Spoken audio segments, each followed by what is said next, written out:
Yeah, yeah, yeah. All right, we're off. Um, welcome, hello to the first freebooters that's not on YouTube. Oh, the first reboot. Yeah, that's not on YouTube at all. So there we go. Although, to be honest, one of the things I've noticed, and I don't know if I've mentioned this on freebooters yet, I might have on the last one, but the freebooters channels get picked up as podcasts. So you can go into like Antenna Pod or whatever your podcast reader is, and just listen and slash watch freebooters as a podcast. Coming So from as in coming like you can from get, yeah, pulling from the PeerTube, yeah. pulling from feature. Oh, that's cool. Yeah. So it's because like basically podcasting is kind of the one of the few sort of genuinely decentralized mainstream plat It plat yeah, it still is like that's still correct, but they're trying. The platforms are trying very hard to bring it on board. is that going to be an inevitability? Like if Fediverse like makes it mainstream, are there going to be is Meta going to try and make the Hmm. biggest I say Meta as in like they've already done their Fediverse sort of offering, haven't they?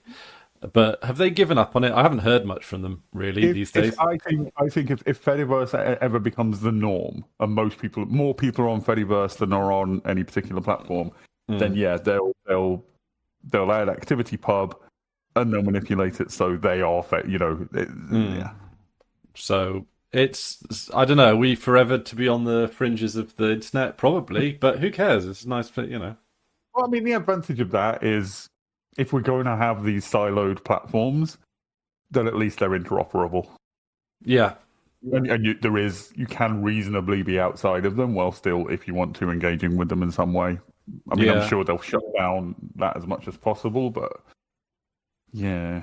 I mean, things as they are now aren't terrible. Like Fedi's the only social media that I really use, and I get what I want out of it. It doesn't take over my life in the same way that the others try Yeah, to. yeah. So you know, I think I've said this before, but I never, and I would never was a user of social media. And I didn't mm, enjoy Twitter, didn't enjoy Facebook. I never took part in them, but I enjoy Fedi. Um, so for me, it's not like a replacement at no, all. It's just no, not a different thing that Fedi feels more like what internet forums used to feel like back in the 90s, a bit. a bit, but also there's only one. I don't know. There's not. It's not like this. I don't know. I mean, there's like is Fedi one thing? It depends, doesn't it? Right? Like if you're on like Yeah, a no, no, no. It's not like the forums in that sense, but it's like the mm, forums. The problem, like on Twitter, I'm sure you can have a discussion on Twitter, but on Twitter, it's that virality is the driving factor yeah, behind everything. So the things that win are like the witty one-liner type, or the insults, or the polarized. yeah, I hate this group kind of posts. Whereas on Fedi, because we don't have that algorithmicness, the conversations I have on Fedi, because I don't actually post much. I boost stuff and I comment. yeah. Um, and the comment threads are actually they're proper discussions. They're proper Mm, respectful. We're all in this together. We're all on the same side. Kind of a discussion, disagreement for sure, but mm.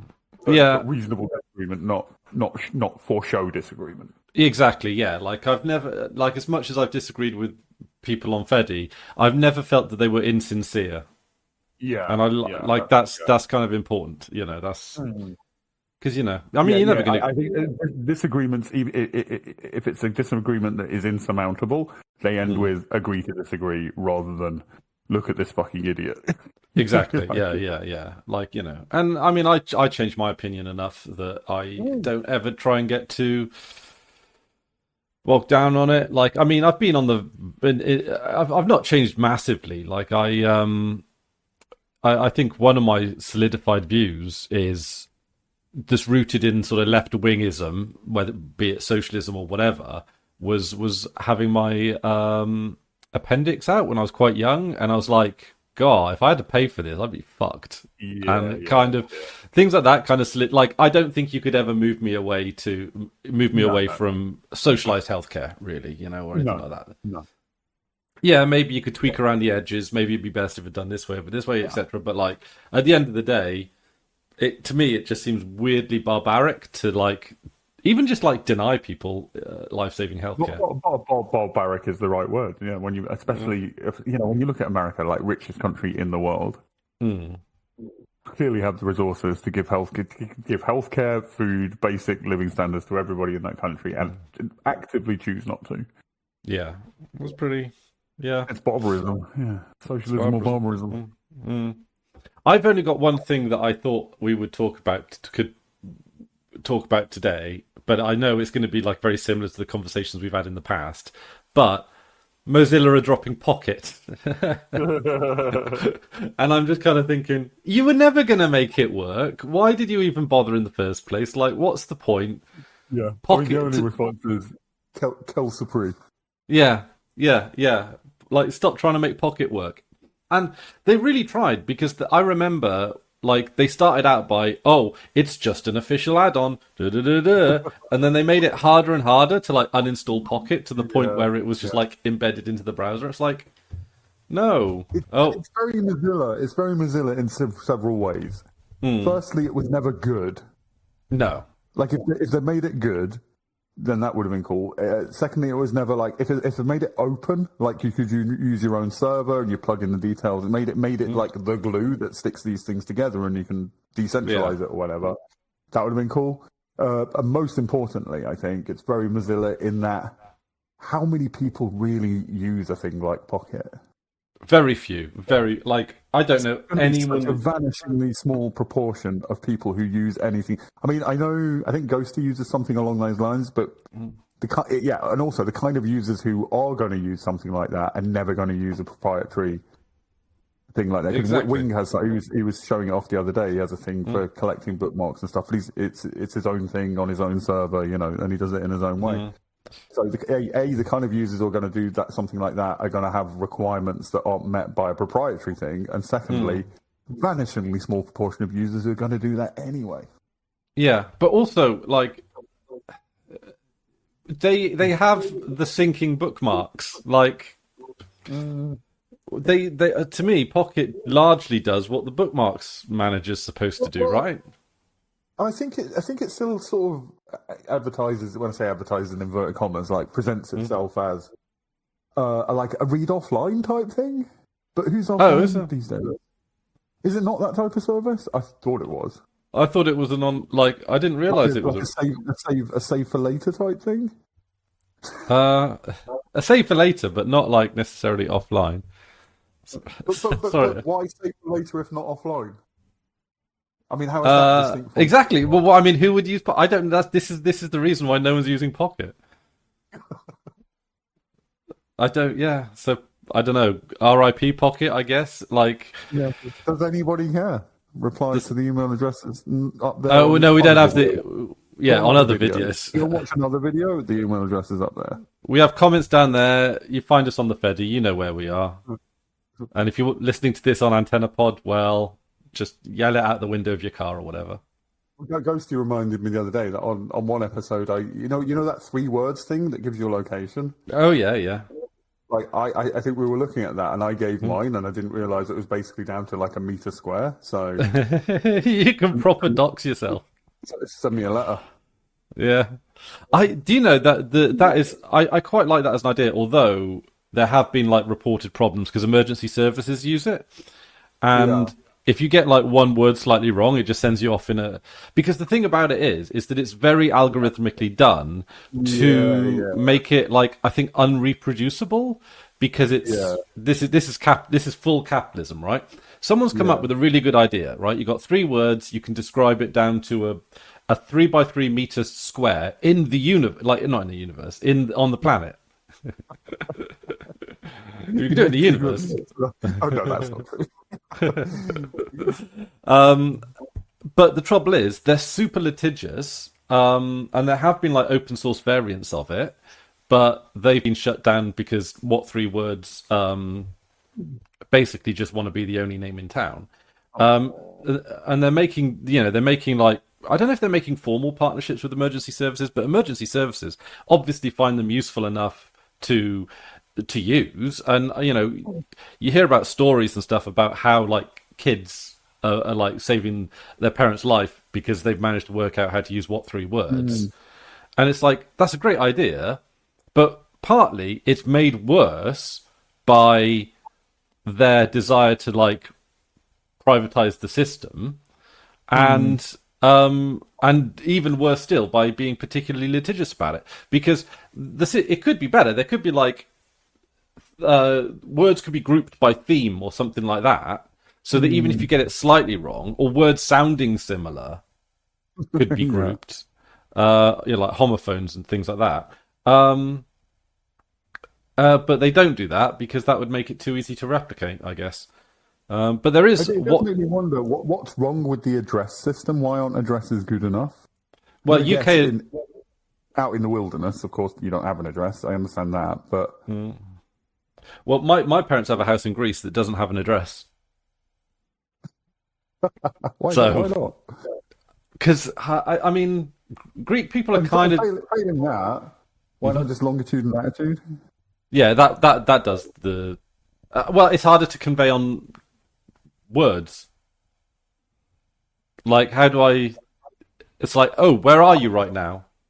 I'm in Albatross Lift Cudgel. You know, like. But then you have to go through a sort of a reverse process to work out where that you can't. If all you've got is that, say the internet went down, and all you've got is that, you're fucked. Yes. Whereas if you've got a longitude and latitude or an address, like it seems like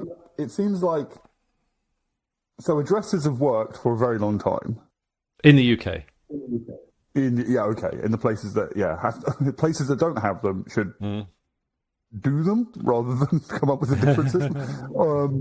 And also capitalism coming along and sort of like it's a failure of because the state has been defunded, so the state should fix. If this system is no longer meeting our modern needs, fix it like we used to.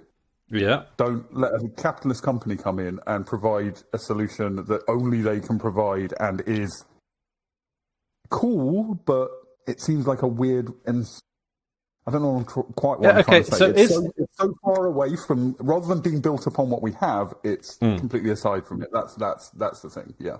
I don't know if it translates latitude and longitude into words. I assume it must, right? How else would it? Yeah, and also when you go on What 3 Words, the website, it does give you a option of doing coordinates, so you can convert the 3 words into coordinates. But I'm thinking in terms of emergency use, like a website that tells you your longitude and latitude, which you can read quite easily to the emergency services. That doesn't seem particularly harder than the 3 words or whatever. So a good app or Google Maps. Does Google Maps do that? I don't. Is my phone about? I don't. Oh, there it is. I don't know. I've got organic maps on my phone. I'm just going to check to see how quickly it takes me to find the nearest jar of piss. Sorry, to find my Sorry, Otis is bothering me. He's worked out that I'm talking to inanimate objects again and thinks I'm a bit crazy. So it's like, go on, talk to me. Trying to give you comfort. Yeah. I'll come and listen to you. Right. So it's found my location. Oh, he's beautiful. How do I? Right. Share my location. Here we go. Well, it's given me an OpenStreetMap link. yeah.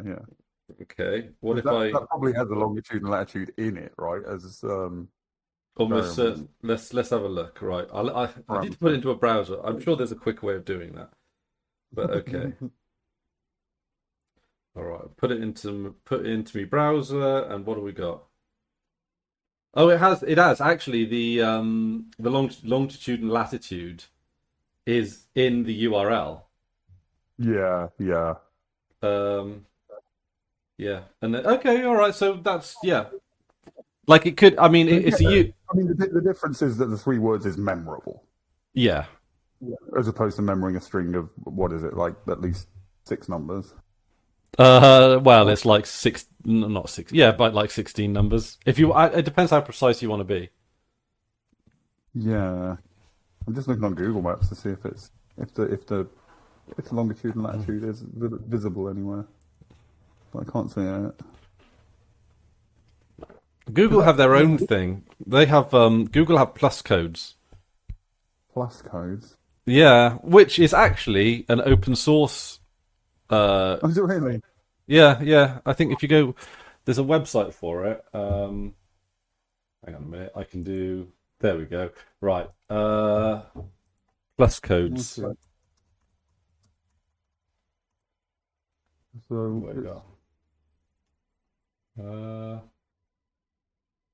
Plus codes. There we go. Addresses for everyone. What are plus codes? Plus codes are like street addresses for people or places that don't have one. Instead of addresses with street names and numbers, plus codes are based on latitude and longitude and display as numbers and letters. With a plus code, people can receive deliveries, access emergency and social services, or just help people find them.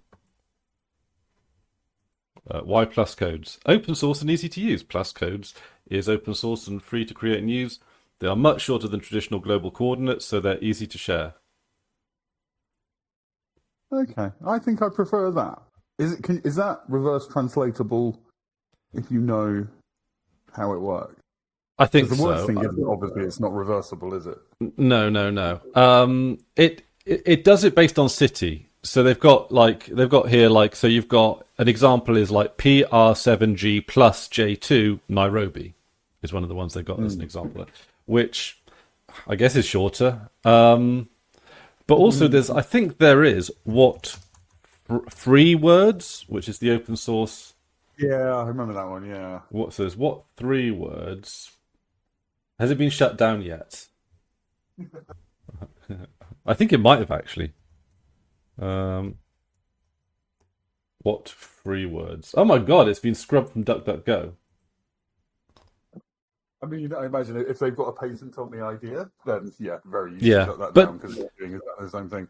But Yeah. that takes me back to it's just the fact that we accept the privatization of all these things these days. And it is as stupid as what if the address system was privatized, back in the day Yeah. when whoever first came up with the idea of addresses, and it's like, oh, you got to pay me a license fee if you want to use a fucking address, or like privatizing or proprietizing that just language. It's stupid. Yeah. What did you know there's this okay, so I know you don't like this guy, but CGP Grey did a video about address systems around the world, I think. And he was talking about how like address systems today, they're based on like old, like postal routes and stuff like that. But today, with technology, internet, computers in our hands and all that kind of stuff, apparently Ireland have updated their address system so that not only is so they give you like a string, I think it is, but I think when you move, you can take your address with you. Oh, I don't like that. That's silly. Why would you do that? Let me check. That's not like Americans and their number plates and phone numbers. Like American mobile phone numbers are associated with you rather than the phone. But to be fair, I see the value of that one. But the number plates one is weird. Like your number plates are yours, not your car's. I'm just gonna check it. So Ireland was the last country in the OECD to create a postcode system.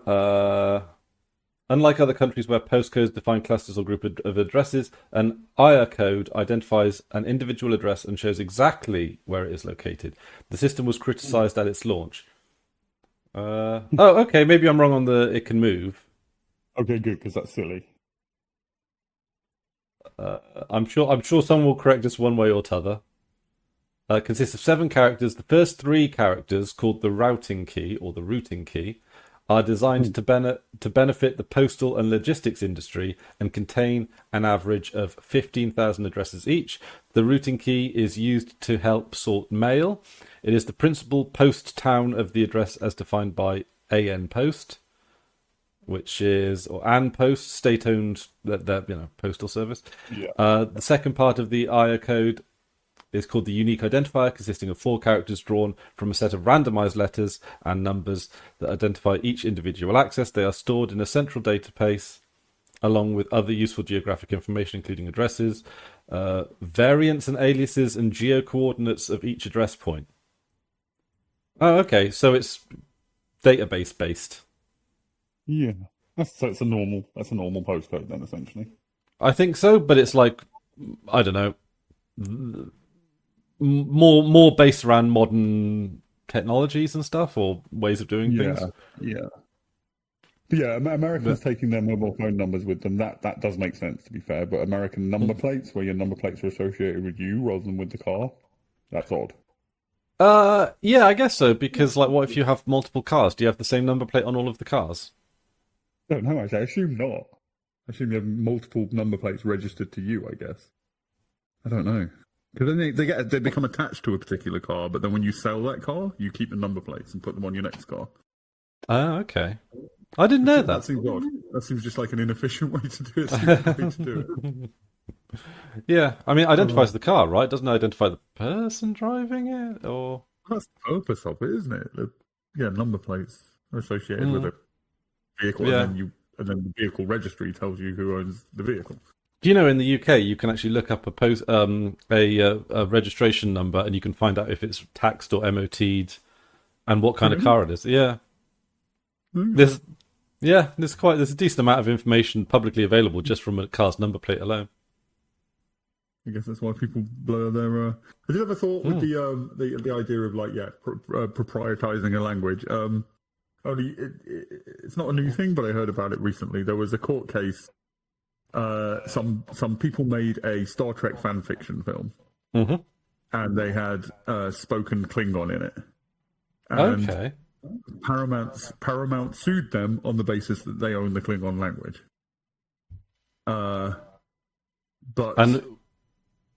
Well, I think the law is something along the lines of you can't copyright a language, but I think it says a useful language. Oh my God, really? Yeah, something like that. But one of the arguments in court was that they can copyright Klingon because it's not a useful language. It's not a useful language because there are no Klingons you can talk to because Klingons don't exist. That was an argument in court, which I think is fucking hilarious. I gotta be honest, it seems a bit wild to me. Just the idea of copywriting making noises, like you can't make it's to me it's the same idea of very particular noises. Very particular noises, like music would come under that, and I'm anti-copyright in general, but I understand how music is something you can copyright, but language is a step up from that, isn't it? It's the concept of attaching meaning. Hang on a minute. But the thing is, right? So just because we're against copyright doesn't necessarily mean that we're against musicians being paid. Just as a side note there, because that's usually the immediate no. But does humming a song, does that infringe copyright? What if you hum it in front of 5 people or 10 people? What if you're on a building site? Is that a place of work? Do you need a license to hum a song? I mean, definitely not a lawyer, so don't take this as legal advice. But I think humming would maybe count as a derivative. No, because you can perform. It's playing a recording, isn't it? It's the particular. Oh no. So a cappella is, I think, free of copyright. If I'm again not a lawyer, but so I think a cappella is a yeah. Hang on, so do you in order to perform no? If you perform a song, you don't have to license anything, do you? Like Hamish performs music live and he performs existing songs. He's not if he's going to perform Straight Outta Compton, as I assume he often does, I assume he's not going to go to whoever owns and needs a license to perform that live, surely. I think you do. I think I possibly be right. I'm saying that in I don't know. Yeah, if you go to a festival, you can't just get up there and start playing. Okay, so I've got gov.uk. Alongside copyright, there are separate protections offered to performers known as performers' rights. These provide several rights for performers in relation to their performances. A performer can be anyone who acts, sings, delivers, plays in, etc. A recording of a performance is released when it is first published, right? Sometimes performers will want to prevent certain uses of their performances. This is performers' rights. This is the wrong one. Oh fuck! I'm bored. Okay, this is the US, and this is somebody on Reddit who seems to know what they're talking about, right? Mm-hmm. So in a song, there will be separate copyrights in the sound recording, the lyrics, and the music. It's entirely possible that there will be separate copyrights within those. If, for example, someone licensed some music or lyrics from their own lyrics or music. These are often owned by different people, particularly the sound recording owned by the record producer versus the lyrics and music owned by the composer and lyricist. So if a musician wants to cover a song, then they only need permission from the copyright owner of the lyrics and music. Where if they use a sample, they need permission from the owner of the recording copyright as well. So it is all copyrighted. I've got this one here. If you're performing a song, you need permission from the copyright holder. Okay, I got one here from gov.uk. Is permission always required to perform live music in public? If you do not own the copyright in the music and lyrics you intend to perform, in most circumstances, permission will be required from the copyright owners for live performances of music, provided that the venue you are performing in has an up-to-date public performance license from PRS. Then, in almost all cases, no further action is necessary in order to perform them. They get like a bulk permission to. It is the responsibility of the venue. I mean, to be fair, the fact that there's still odd rules around this is still like a bit mind blowing to me. It's like, right, you cannot make these kind of noises in this kind of way in a public place. I know there's actually a point where it does become whatever. But like if it's a family Christmas and you've got a big family and you've got 30 people round and I put a DVD on, is that at what point do I need a license to? I'm doing a what's it called when you show a film? A broadcast or screening. A screening, yeah, screening, I guess. Like, because if I was to do it in the community centre, yeah, as like a community cinema thing, like I would clearly need a license from whoever to, yeah. But where's the cut-off point? I'm sure there is one defined in law, but it's silly. Yeah, is it a private party? But then if you do it at the golf club, which is a private venue, yeah, then you presumably still need a license to show the sport and everything like that. I think so. Yeah, I don't know. I mean, it feels kind of a bit like the lawyers have won here a bit, right? Well, the corporations have won. The lawyers have become the tools of the corporation. Like, lawyers are good because they are what gives people access to the law. Okay. The problem is that the corporations don't. Yeah. I think I mentioned this before, but the idea that America is like particularly litigious now is actually bullshit. Like back in the 18th and 19th centuries, way more litigious, way more lawsuits, and it was normal, like middle class people suing each other for infringements of the law, civil law, which is good. Giving people access to the law is good. The idea that lawyers are bad, I think, is a bit of corporate propaganda in itself.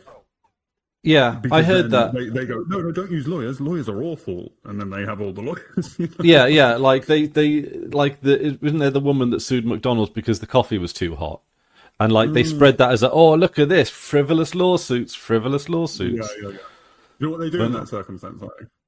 What's that? They've worked out that I can't remember the exact details, but it's something along these lines. McDonald's have worked out that it's cheaper to pay the people who are injured by their coffee than to make the coffee less hot. It costs them more to make the coffee less hot than to just pay people when it hurts them. Really? Yeah. They've just made a calculation. I mean, I know that when I do the coffees, we have a temperature by which we have to serve them at. So because like we can only make coffees above a certain temperature if they ask for it above a certain temperature. Otherwise, it's like yeah. But then again, like if you get a latte, which is there is an expected temperature at which a latte is served. If you do spill it on yourself, you shouldn't really burn yourself. It'd not be nice, but like the worst times when I burn myself is when I microwave something, because if something's too hot from the kettle, you feel it before it touches your lips. Right, it's the steam, and you feel the radiation. But when you heat something in the microwave, it has the properties of something that's not hot, and you can't tell till it touches your lips, and then it touches your lips and immense pain.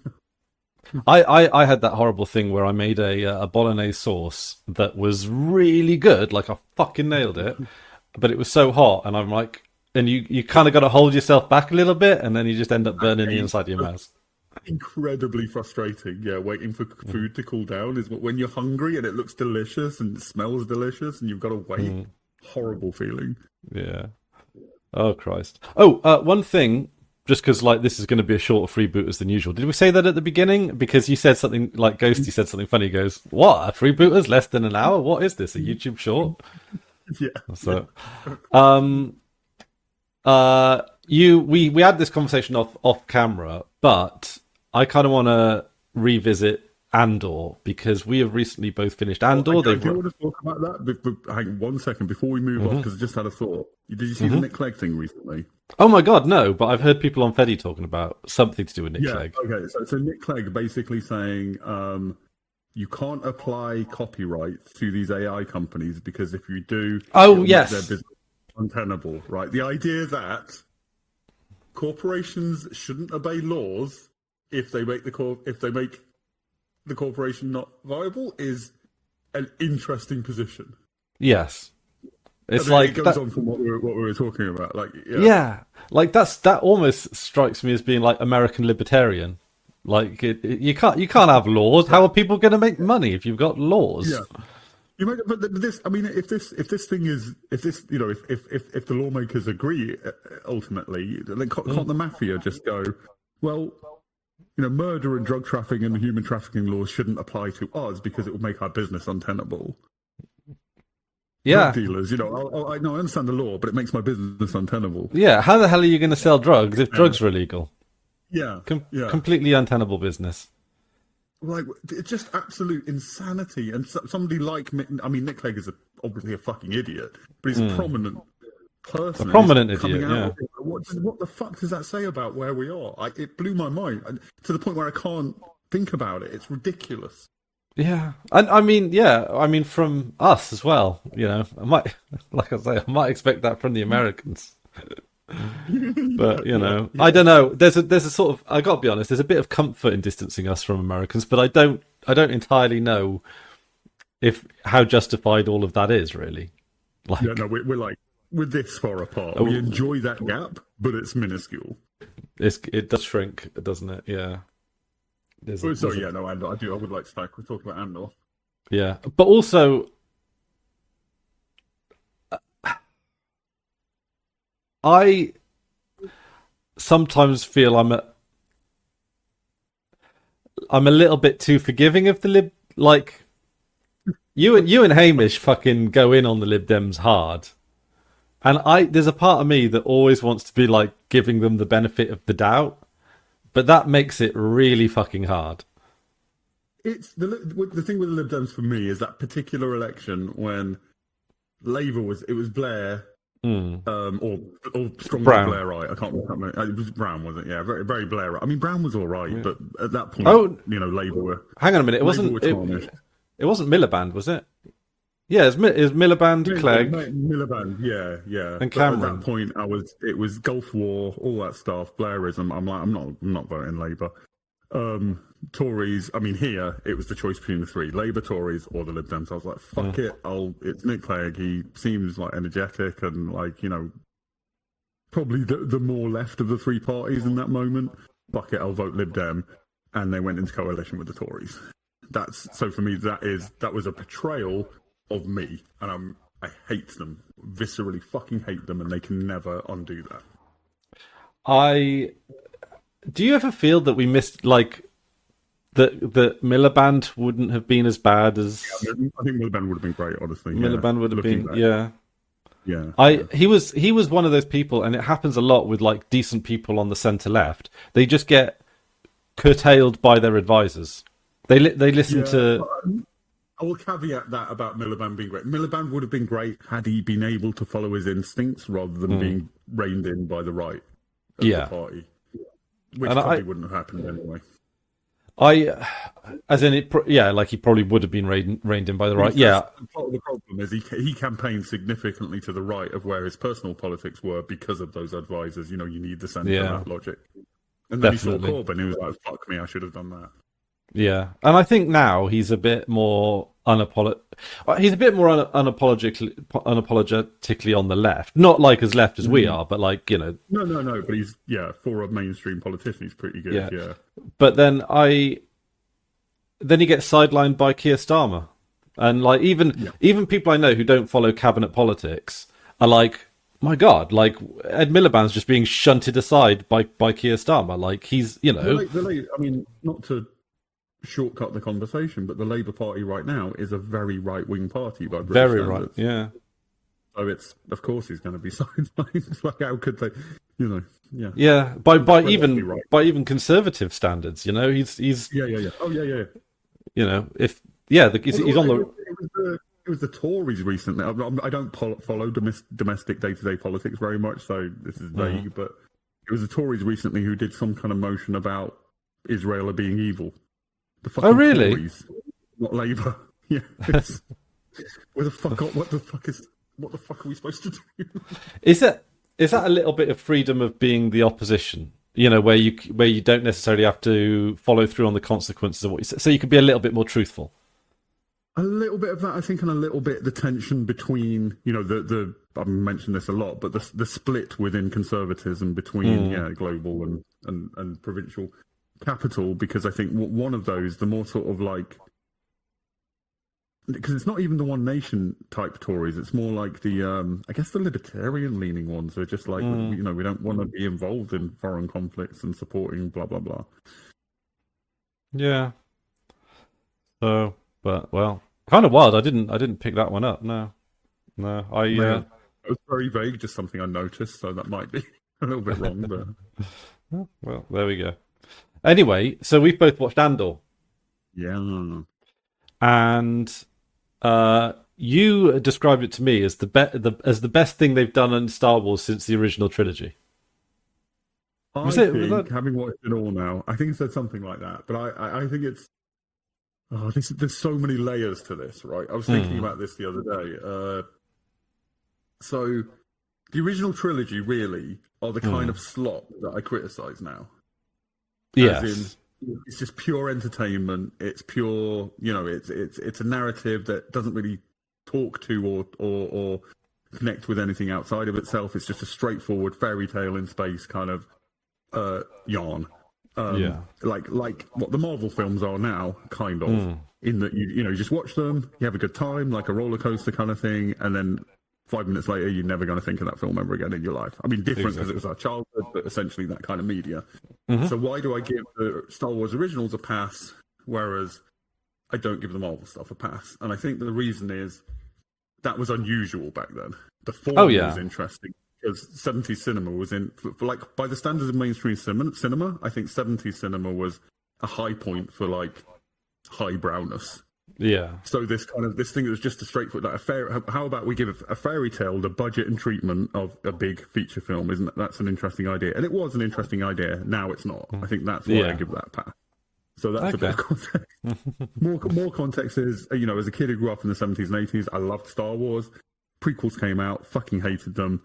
Millennials love the prequels, but every millennial I've talked to who love the prequels, they love the prequels because they watch Clone Wars. And Clone Wars basically fixes a lot about the prequels. I've been trying to watch Clone Wars. It's hard to watch. It's very kiddie. But yeah, so there's that whole thing. Put that aside. And then the sequels came out, but by that time I didn't care. I kind of hate Star Wars at this point. And then I watched Andor, and it fucking made me like Star Wars again. Yeah. And I hate that. It's I always try and like pick out in Star Wars the bits I like. Like I give Star Wars a bit of a pass on that, like, wacky aliens, doesn't take the science at all seriously. It's superficial watching for me on a in that regard. And I think the less seriously you take Star Wars, the more you can enjoy it. Yeah. But yeah, but with Andor, it took a few episodes to get into it. But as you said offline, it's because they had the confidence that they knew where the story was going. Yeah.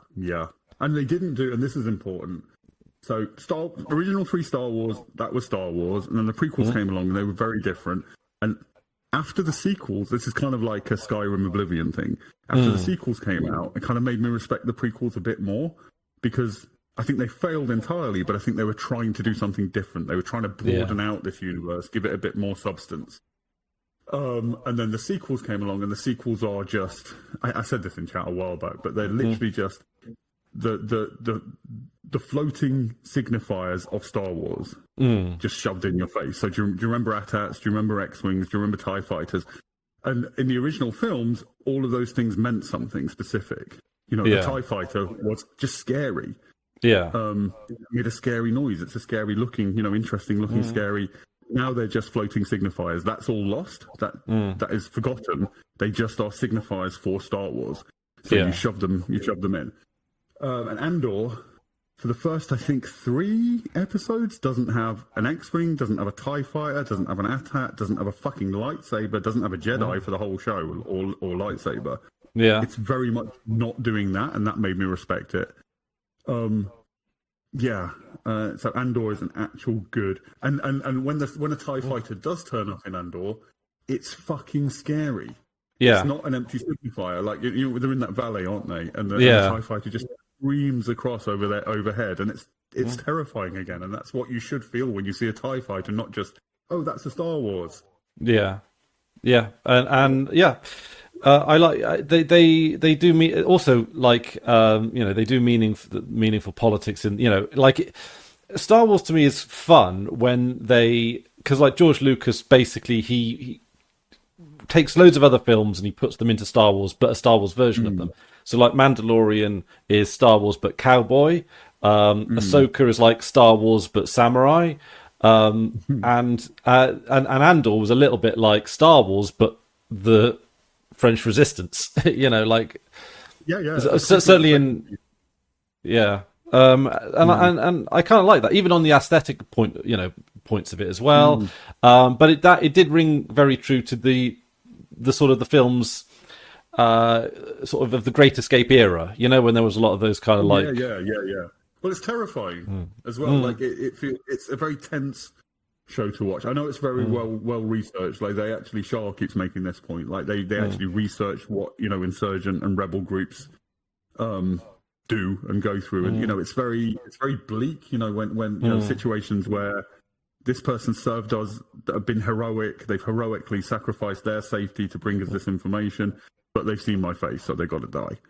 Yeah. And it's never treated superficially in that somebody's like, no, we can't kill them, that's the wrong thing to do. It's just everybody's on board with that. Yeah, of course they've got to die. Yeah. It's very sort of realistic in that sense and gritty. And they actually proper die as well. Like, I mean, it's like, because in episode 1, The Phantom Menace, right, Darth Maul gets cut in half and then falls down a giant hole. Like, you don't get that in Andor. You get, like, I think in one of the final episodes, I don't know, is this too spoilery? Someone just gets basically their throat slashed on a park bench. Oh, yeah. And I'm like, fuck, that was kind of like... Yeah, there's nothing glorious about it. There's nothing heroic about it. It's just like blaster to the chest, pull the trigger, you're dead. It's the mundanity of it that makes it kind of shocking and scary. That's the mundanity of the functioning of the Empire as well. We've not really talked about this. I keep contextualizing rather than talking about the show itself, but the show itself is not only the best Star Wars thing I've seen for a while, it's the best TV show I've seen for a very long time, regardless of Star Wars or not. Yeah, I think so. And I mean the mundanity of is it the ISB, the Imperial something Bureau, like how that worked and how that functioned was great. How the corporate side of it was then taken over by like the fascist side of it. It's like, oh look, the capitalist waiver, bring in the fascists. It just nails the kind of two things, but it nails just people. They're just doing their jobs. Like they're just. They have a task to do. It's their job. They're doing that task to the best of their ability. And you find yourself, the blonde ISB lady. Oh, yeah. Dedra Meero, I think, Yeah. All the acting is fucking top notch. Every single bit of acting. The main dude, Luther. Luthen, yeah. Yeah, he's an actor I've generally not enjoyed in other things, but in this, he's absolutely fucking like immaculate. He's so good. Like, yeah. it turned me around on him as an actor. It's like, yeah. But no, there's moments where you find yourself like rooting for Dedra. Yeah. Especially in season 1, you're like, oh, I hope she wins this situation and puts it over her supervisor. And you're like, no, wait, I'm rooting for the fucking fascist. But then, yeah, and it does. They're human beings. That's the, yeah.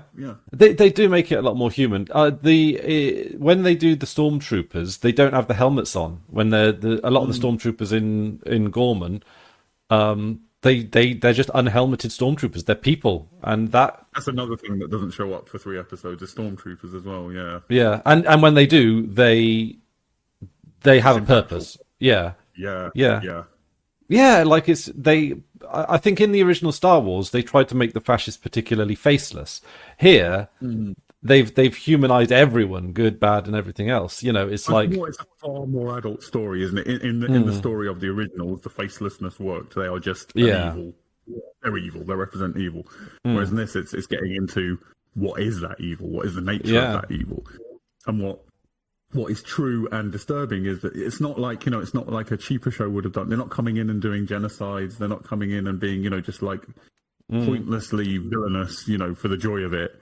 It's just the mundanity of the day-to-day crushing weight of this, authoritarian nastiness. And it's when they're talking about Gorman, mild spoilers ahead, but I don't think it will probably ruin anything because but basically, when they're talking about their establishment on Gorman, they're like, Gorman has a resource we need. Gorman loses. That's just how it goes. It's not as yes, it's genocidal, but at the same time, it's for the purposes of capital, not the purposes of and I think that's an important connection as well. It's not pantomime evil.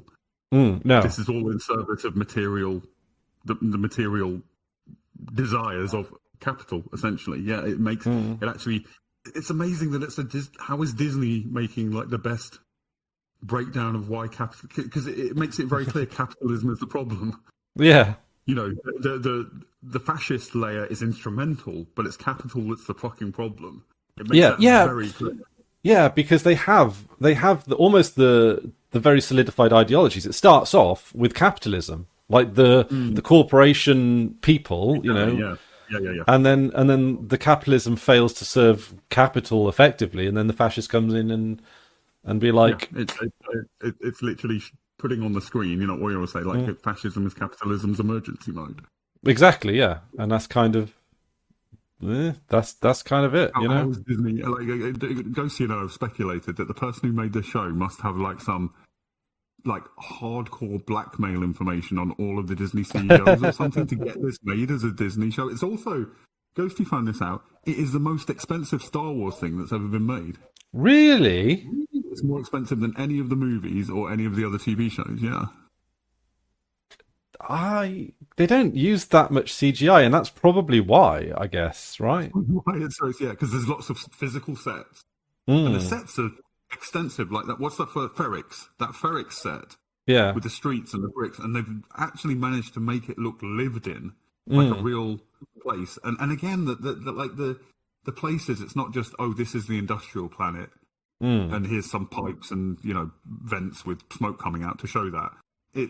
It's showing that it's an industrial planet. They've got mud and they've got metal. It seems, so everything's made out of bricks. Everything fits that all, and the clock tower with the dude. With It's almost like Morrowindish. It's a culture that makes sense as coming from these material conditions. Yeah, which is so much better than anything Star Wars for so long. Yeah, and even the stuff that intersects with like mainstream Star Wars, I think is done really quite well. Like Mon Mothma, very well. Yeah, she comes across as like a proper sympathetic liberal. Like that's exactly. She's probably my favourite character in the show. She's really enjoyable because it's so real, like a liberal, and a wealthy, a very privileged, wealthy liberal, but who understands that, oh fuck, this is actually, this is bad.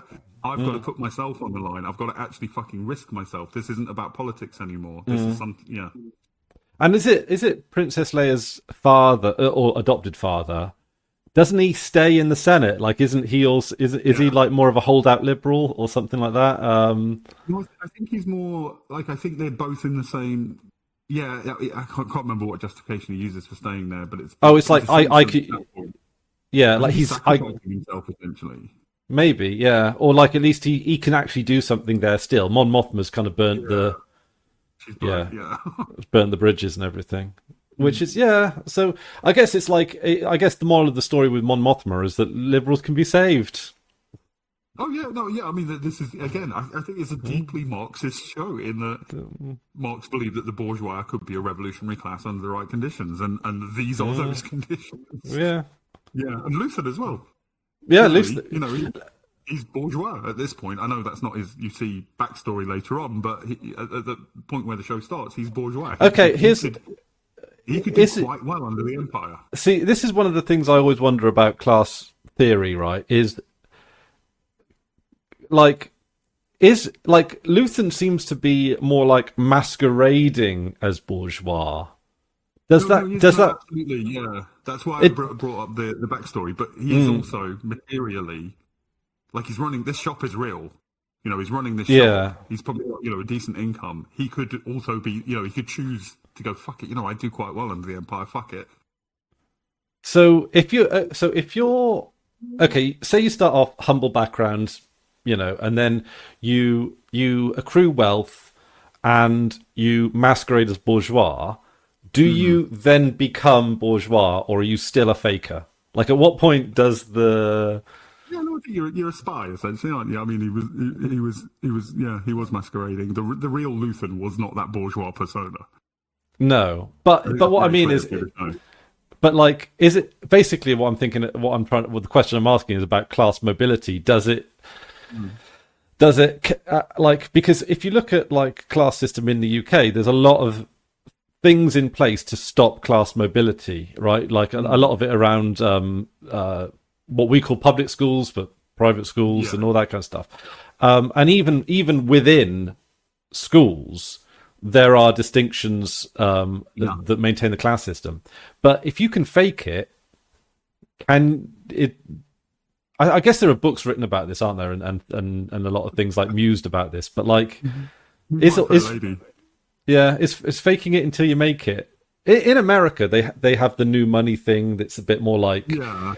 I mean, there is class... I mean, as you say, there are barriers to it, but there is class mobility, and that's one aspect. If you do want to migrate classes, that's one of the things you have to do, is fake it till you make it, I think. But that doesn't really... Because I would say, what I believe at least, is the bourgeois are really working class. They're just slightly elevated working class, but they have the same vulnerabilities. Yeah. So you'll think, thrown to the lions when it's necessary. Okay, but not the aristocracy are the ones above the bourgeois then. Okay, yeah. Okay, yeah. And one thing I like in the show that what shows that have a sort of left-leaning message often present it such that in order to care about this stuff, you have to have something in your past that made you care. Yes, right? And it does do that with Andor and Luthen. They both were sort of party to the brutality of the Empire. I don't like that as a thing in general. The idea that only people who've been subject to this can care about it is kind of fucking nonsense. Because we have empathy. And so Andor also has characters that are quite comfortable, could just stay silent, shut up. They'll never be in danger. They can do quite well, but they still see that this is wrong, and they do something about it. Like the ginger lad. Yeah, or the cousin of Mon Mothma, who's played by the waif in Game of Thrones. Like she could just not be a character. She could just and then Mon Mothma herself. She could just Mon Mothma, follow the rules. Yeah.